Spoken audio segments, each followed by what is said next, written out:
Hi, my name is Brianna Manassi, and this is my Lesson 8 Perception Analysis video.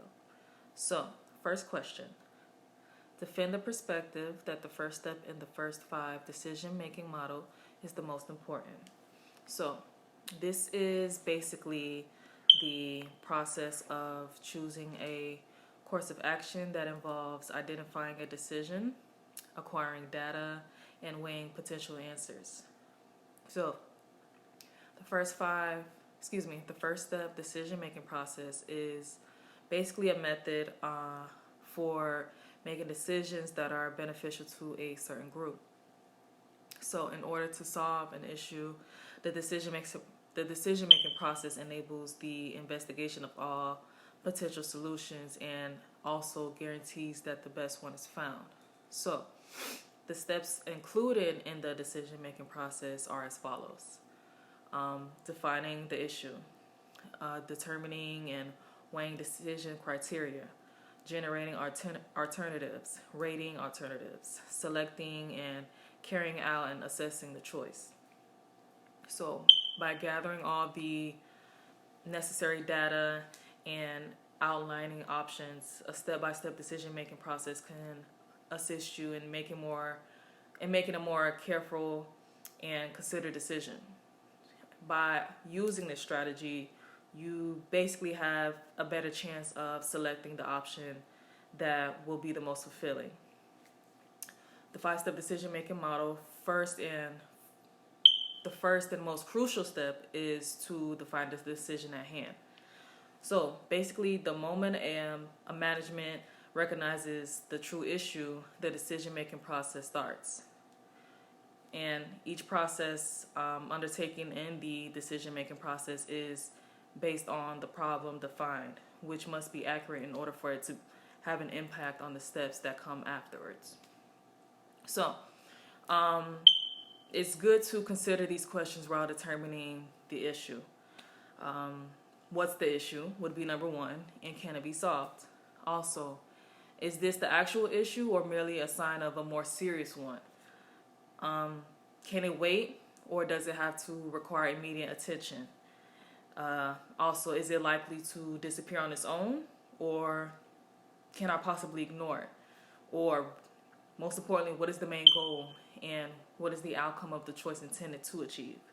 So it takes a combination of information, experience, intuition to develop such a skill. So the problem must be defined and the best path of action must be chosen using this process. This also requires effective leadership from management as well. So, which is basically the ability to make strategic decisions. The results of a leader's decision have a substantial impact on the company's success in the long run, as well as on the customers, employees, and on the market. So, due to this, it is simple to state that identifying the problem is indeed first and possibly the most crucial stage in the first 5 decision-making process.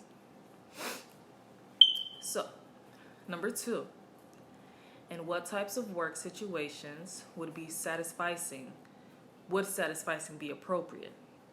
List at least 3 occupations or industries where satisficing would not be an appropriate strategy for decision making.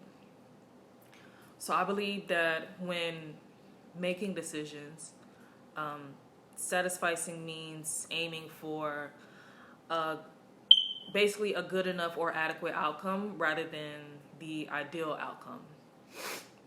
So the theory supports the notion that rather than always seeking the ideal solution, we are ultimately best served by accepting the good enough solution. Satisficing concentrates on practical efforts when faced with tasks rather than exerting your maximum efforts to achieve the ideal result. It can happen when people don't look for other options until they find the one that works for them. For instance, consumers normally choose products that are acceptable rather than ideal, which is basically an illustration of satisficing as well. Another example would be businesses that use the approach of satisficing might aim to generate the bare minimum of revenue and profit in their company. So, by setting goals that are easier to achieve, the work put forward could be equal with the outcomes. Many professions or industries wouldn't not benefit from the use of satisficing as a decision-making method, because sometimes we're under the increasing pressure of basically checking the box and moving on to the next pressing issue, which has led to a degree of complexity in our decision-making and problem-solving processes. And as a result, we are increasingly failing to address the larger and more pressing long-term issues or possibilities.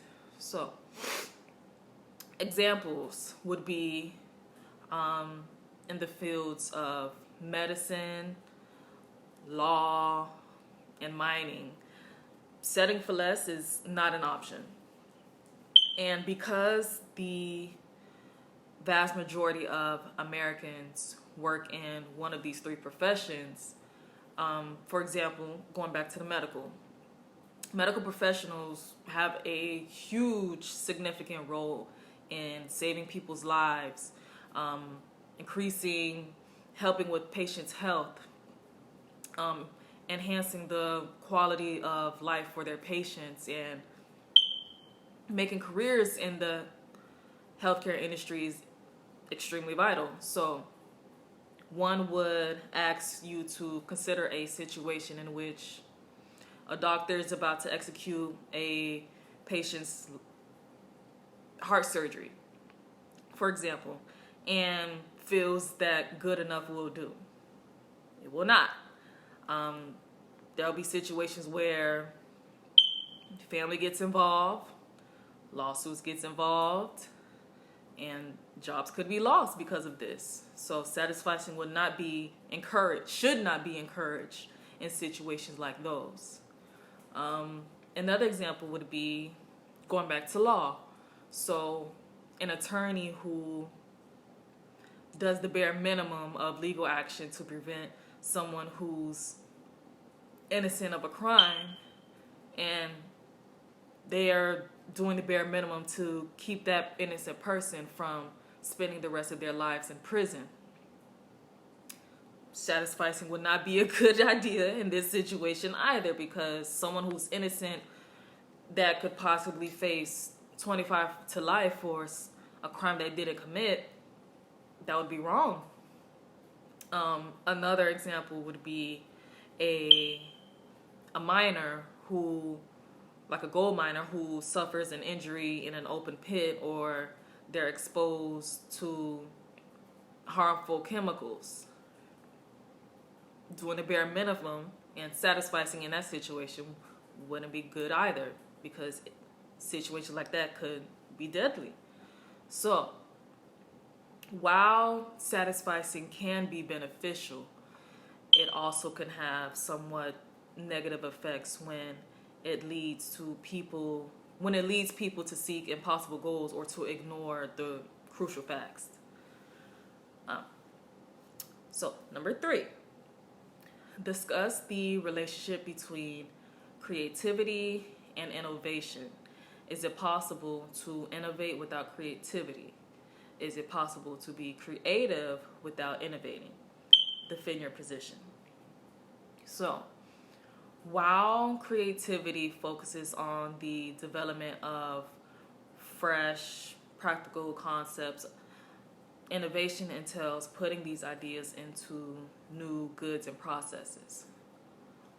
Also, giving people the freedom to occasionally think outside of the box and be unique and think of different ideas and basically defy accepted norms is key to inspiring creativity, in my opinion. It is the capacity of a person to imagine and conceptualize various original ideas or concepts. Now, going into innovation. So, innovation, on the other hand, is the process of turning abstract concepts into reality. So, although innovation is tied to the implementation of something or a good or service, creativity is more so related to imagination and being more creative and thinking outside the box and being unique, creating something new. So, innovation is the adoption or introduction of ideas, methods, techniques. Also, it could entail enhancing or redesigning something that already exists, such as a product, service, or a method. I think that it's possible to be innovative without being creative. But innovation, in my opinion, is not possible without creativity. Excuse me. So basically, innovation merely utilizes what already exists. And a creation would have to have been made in order for something to be invented. So you can't have, in my opinion, you can't be, innovation does not exist without creativity, but creativity can exist without innovation, in my opinion. So, number 4, under what organizational circumstances would you choose a job candidate who exhibited creative potential but lacked practice creativity experience over a candidate who worked in an environment where opportunities excuse me, to develop practice creativities were extensive but who exhibited less creativity potential? Under what organizational circumstances would you choose a candidate with obvious practiced creativity skills over someone with creative potential? It may be necessary to use critical thinking skills to determine who the best applicant for a position in this workplace, if there are multiple contenders.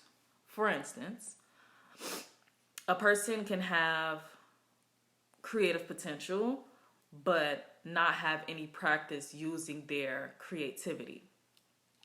On the other hand, you might have a candidate who had experience working in a work setting where opportunities to practice creativity were abundant, but they showed less creative potential. So in my opinion, this job would favor a candidate who demonstrates creativity skills over someone with creative potential under specific organizational circumstances. In the workplace, creativity is crucial.